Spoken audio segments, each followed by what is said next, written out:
Good afternoon, everyone. Welcome back to another episode of the Educational AD Podcast. Our guest today is Susan Noonan. Susan is the Director of Athletics at the Ursuline Academy of Dallas, Texas. Susan, welcome to the podcast. Thank you very much. It's a real honor to be here today. Thank you. We're glad to have you. Excited to hear what's going on in Texas. Well, as you know, the life of an AD is very busy these days, so let's jump right in. We always like to let our listeners have a chance to get to know our guests. So tell us a little bit about yourself, where you grew up, where you went to school and college, and maybe how a love of athletics led to this career. Thank you very much. Yes, I actually grew up in St. Louis. Went to Lafayette High School. A little shout out to them. Go Lancers. I played back in the day. You could play 3 sports a year, and I did. And I excelled in basketball and softball. Had lots of offers to play in college, and then had a catastrophic knee injury that took off exposed some bones. So back in the 80s, nobody would touch that. So that was pretty much the end of that athletic career. In a way, you just do things differently, like you'll bike, you'll play golf, you'll do other things. So, but I think what led me into this direction was just, and even into teaching, was just the impact the coaches had on my life. Just some, especially when you coach and you teach, sometimes you don't see the impact that you have on somebody. Maybe you see a win-loss record or whatever, but that true impact may be seen 10, 20 years down the line, and you'll never know it. But so in a way, I do my job in gratitude for all the coaches that I had that influenced my life. Well, share a little bit about that journey from college on into those first teaching jobs, and maybe how that led into that first job as an AD. Yeah, well, it's interesting. I've only been, I'm an old woman, not that old. Careful now. But I've only been the AD for 4 years. I started off working in the Catholic school at Incarnate Word Academy in St. Louis, where you wear so many hats, right? So I coached softball and track. Then we moved to Dallas, and I was pretty much a stay-at-home mom. And I found myself coaching so many of my kids' sports because some people just, wanted to volunteer and coach, but just maybe didn't know some of the fundamentals. So I got involved there and in the club basketball scene. I did go back to start teaching high school, taught math and coached golf and softball at Bishop Lynch High School in Dallas. Fantastic school. And it was during that time that I was going through one of my alumni magazines from Mizzou, and they had a online program, and it was basically based on sports psychology from Dr. Rick McGuire, in School of Counseling, with the emphasis of positive coaching. So I went through that program, and I was interested. It was just new to coaching golf at that time, and wow, it all works.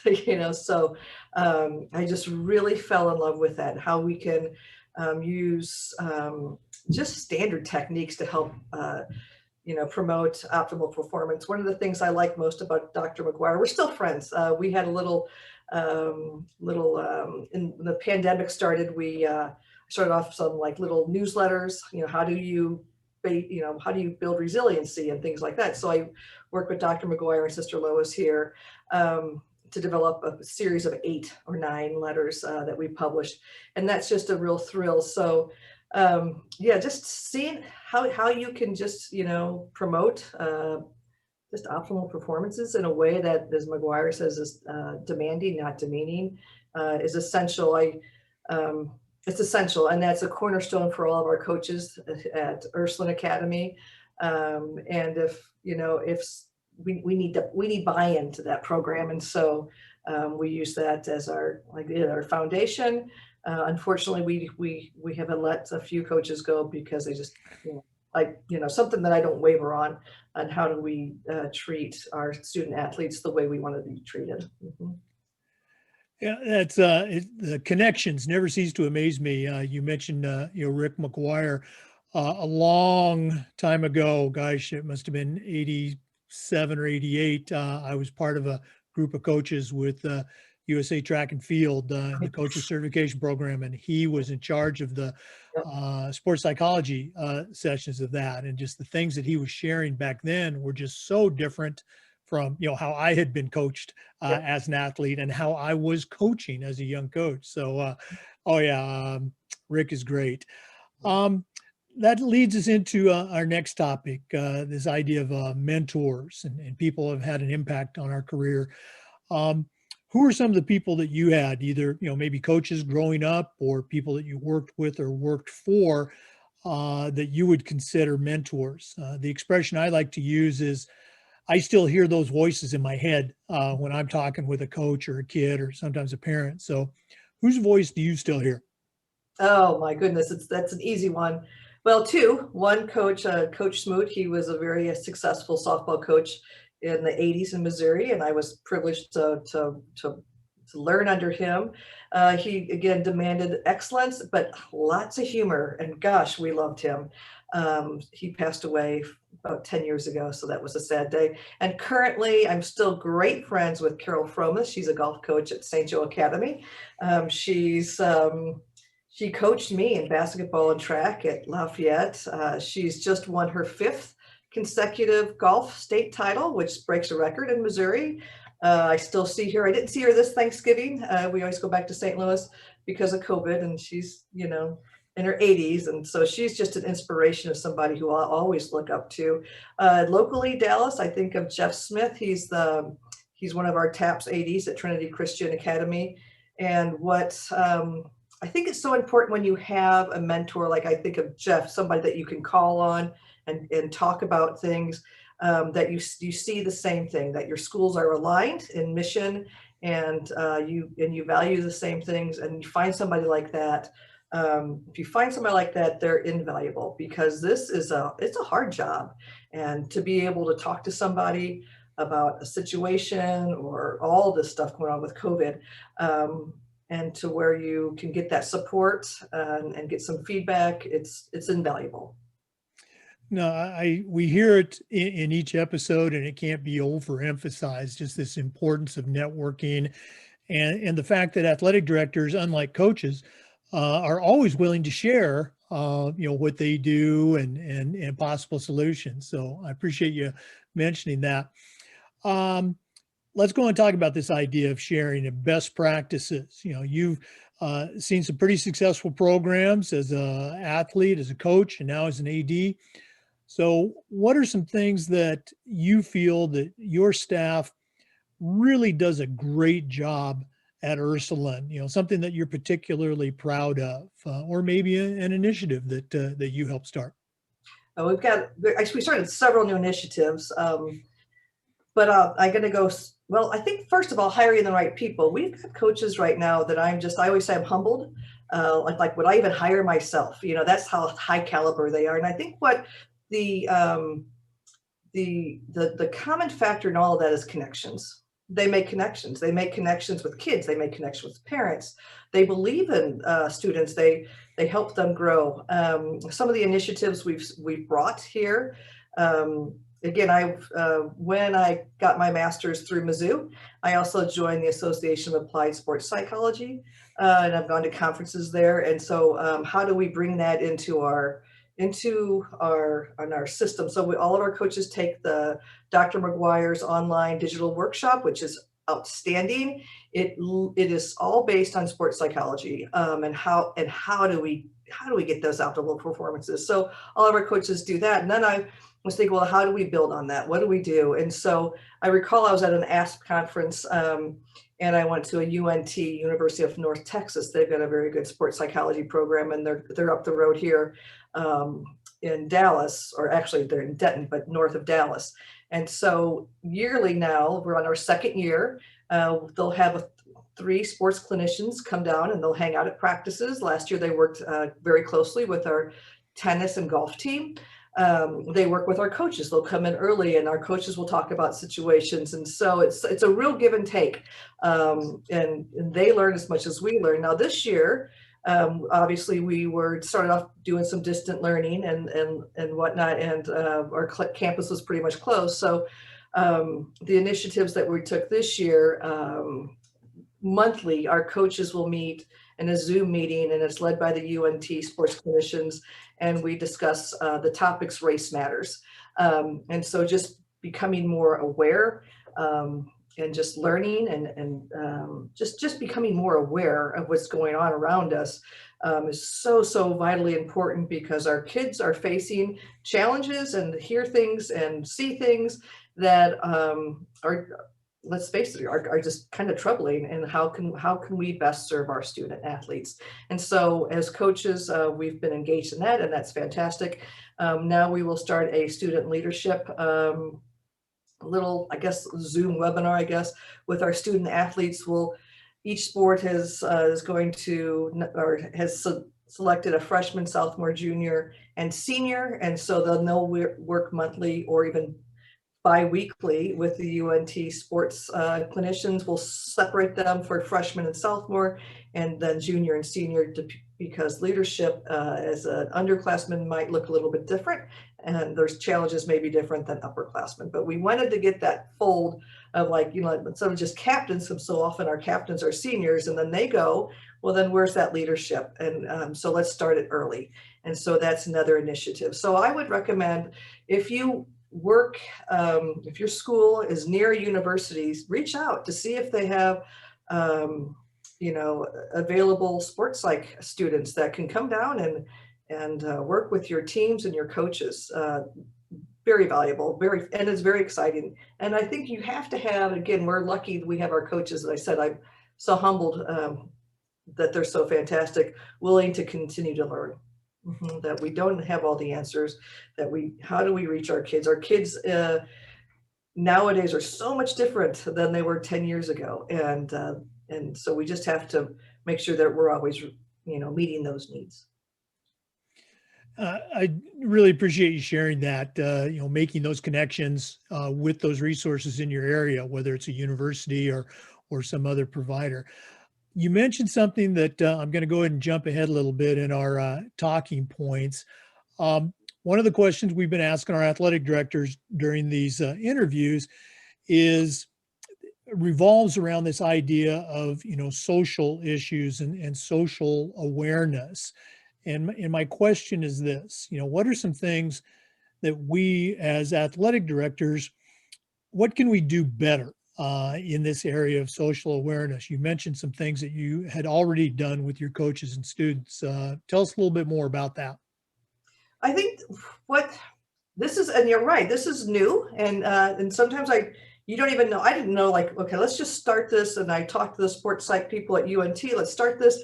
Didn't really know the direction or what it was going to look like, but I always say you can't get there unless you start. So we're doing things online. And I think some of the challenges, sometimes we'll do it on Wednesdays at 7, and that's a night where a lot of the teams aren't practicing or not practicing or don't have games. And basically it's just to become aware, and it's a process just to acknowledge that there are some challenges right now, and our kids are facing challenges, and then to acknowledge and to understand how, this was one of the key things, and we talked about in one session, how when somebody says, well, I don't see Black, I just see people, and how that actually can be offensive to some people. And that is the type of understanding and the tools that we're providing our coaches so that they can be there fully for our student athletes, all of our student athletes. What sort of feedback have you gotten from the coaches or the kids on these programs? Fantastic. I'll be honest, I was a little hesitant because, coaching and we're lucky that we have most of our head coaches are on staff. And I was, again, head coach teacher, and wow, the amount of time. And it's a real, well, it's a calling without a doubt, because it requires so much time. So I was nervous about asking for more time. And then also, let's face it, that some people, I'm not sure where people were with addressing those issues or exploring those issues, because they can, it's not easy. It's really not easy. But while the feedback has been fantastic, the participation is outstanding. And what you see again with coaches that, they love kids, they love all kids, and how can we better serve? And when you have that group of coaches, it's fantastic. And I learn from them. I'm humbled from them. Propels you to be a better version of yourself for your school, and how do we keep getting better? Now that's the tricky part. So we'll do these initiatives. I'm like, ooh, now what? So we don't want to overburden our coaches, but they have been exceptional with this initiative. It sounds great. And, when you're ready, sounds like it could be a great CMAA project. So I'd be interested to see how that follows up. Yeah. Let's go ahead and jump into COVID. It's been one of our key questions during this series. And for our listeners, we're recording this interview on December 1st. So when it airs, it's hopefully we'll see some improvement from whatever we're at. But Susan, what's happening right now in Texas as far as academically return to school, as well as athletically return to play? What's going on with COVID on December 1st? Well, so far, so we're okay. We live in an area right now, Texas, in Dallas. Dallas County is seeing large spikes in COVID numbers. We are 100% online with masks and all the protocols and new ventilation systems the school put in that they actually use in hospital operating rooms. So blessed to be in a community that has the resources to provide those basic needs. It's not easy. I was talking to actually Jen the other day, Jen Brooks from Ursuline St. Louis, about the duality of it. Is that one of the triggers that, we all have triggers, right? Is when I see a kid in an environment that is not safe, be it physically, emotionally, or intellectually, that's a trigger of mine. So then here we are in athletics, and it's impossible to have in a safe environment, like take it for basketball. And so that I'm sure that causes a lot of angst with a lot of ADs. I know it sure does with me, but we just do it to our best of our ability. And just if there was ever a lesson on one day at a time, this is it. Now, in terms of online, like if students choose to learn online and not attend, classes remotely, many schools in Texas and allow those students also to participate in athletics. I'm an educator first. I started off teaching biology and chemistry, and then I jumped over and taught a bunch of math. So I guess my student athlete, and I think I'm still teacher coach. I still lean on that education part. That's what we're here to do and to provide. But I see some inconsistencies with that. If you want to do remote learning, but then you put yourself in a higher risk of, I guess, being exposed to COVID-19 in athletics, that doesn't make any sense to me, nor does it to our head of school. So at Ursuline Dallas, if a student decides to learn remotely, then they do not participate in athletics. And I think that's kind of unique, and hopefully not too harsh. But again, to me, it didn't make much sense. It's a good way to really get that senioritis in full swing a little early, maybe. Well, again, I think that's a great example of, it's not a right or wrong or good or bad. It's just, this is how we roll. And I think the key thing is communicating that to your stakeholders. So Yep. How did your stakeholders react when, they heard that that's how Ursuline was going to be this year? Supportive, very supportive, very supportive. Mm. It's a tough time. It's a real tough time. It's a real tough time. You're right. There is no right or wrong answers. What we might think is right today, the truth of today may not be the truth of tomorrow. And the truth of last week it's not the truth of today. So again, I think, I've been in education now for a while, and I always think the key to education is being flexible. It's not about, we're going to have this policy, and nothing ever fits 100%. It's about playing the ball as it's hit to you, right? And so we just have to be flexible. And again, what we're doing today may not be what we're doing tomorrow. And as we talked about that remote situation, was talking to our principal last week, actually yesterday, sorry, it seems like, about what if our school 100% goes to remote learning, and then our athletics would continue. So in that situation, if we have a certain percentage of our students in quarantine, and we decide to learn remotely, our athletics will continue athletics. So there again, there's where we say this, but then we are also open to doing this as well. Yeah, no, being flexible, as you said, and being able to change on the fly. I don't think there's another profession than ours that has that ability to do so. Maddening. Let's lighten things up a little bit.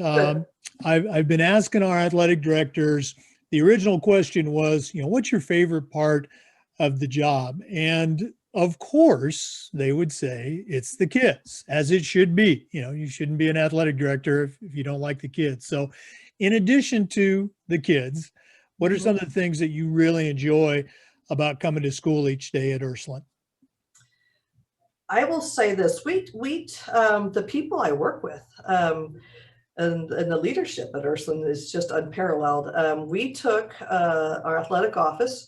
It was myself and an assistant, and we kind of blew up the whole thing. So, and now we have like 3 associate athletic directors. So all associate athletic directors teach a couple classes. They do some admin responsibilities.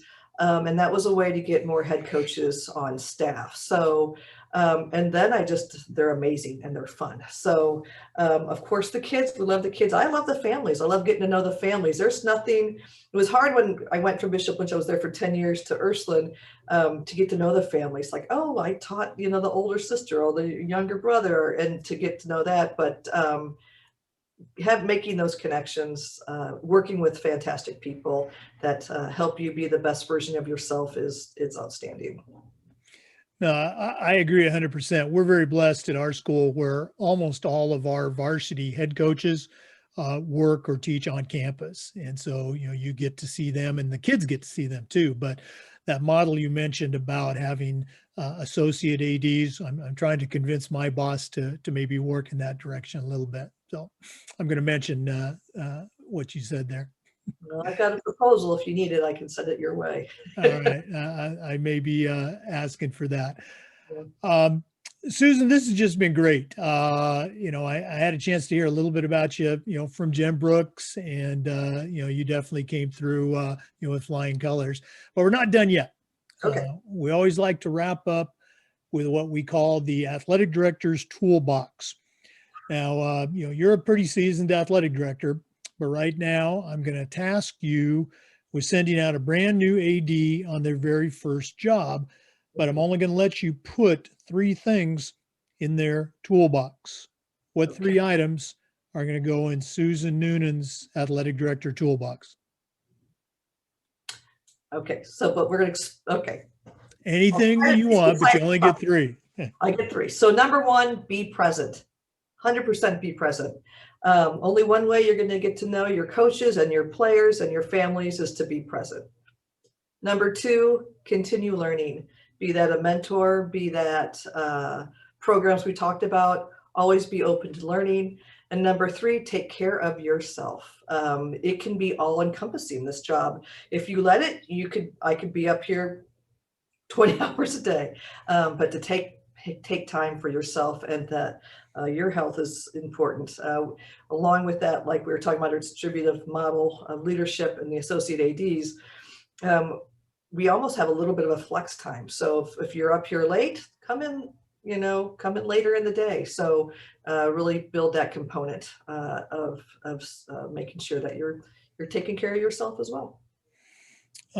So important. I'm glad you mentioned that, self-care part of the job, because it can be a consuming job. Susan Noonan, Ursuline Academy in Dallas. If our listeners wanted to reach out and pick your brain, what's the best way for them to get a hold of you? I would say my email address, which is you can find it on their website, ursulinedallas.org under athletics. But it's sNoonan@ursulinedallas.org. And yep, it's Noonan like Caddyshack. I don't know how many times I go out and play golf and they'll say, "Miss it, Noonan." And I usually That certainly, and I love that movie, but that I didn't think of that once. I'll bet that I get, "Hey, Jake from State Farm" more times than you get Noonan, but I love that movie. yeah.